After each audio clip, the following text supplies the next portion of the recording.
وەکو هاوڵاتێک پێم وایە کە بانگەشتەکانیان بژاردن وەکو پێویست نین، پارێکی زۆر لە سامانی وڵات بە هەدەر دەدرێت.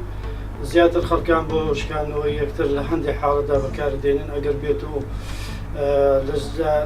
بکرێتە لایەنی ئەوەی کەوا زیاتر خزمەتی هاوڵاتیان بکرێتن تاوەکو بتوانن ئامانجەکانی خۆیان بپێچن و پەرلەمانێکی زیاتر ئەکتیڤمان هەبێ هەموو لایەنەکان بەخۆیە بگرێتن.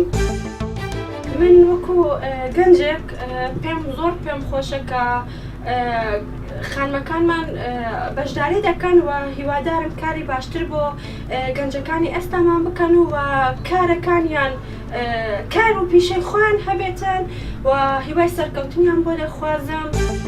دەبێ ئەوە لەبیر نەکەین ئەو پەرلەمانە بۆچی دامەزراوە و لەسەر چه ئەساسێک دامەزراوە، لەسەر ئەوەی چەند کەسانێک خوێنی خۆیان ڕشتووە تا ئێمە بووینە خاوەنی ئەو پەرلەمانە.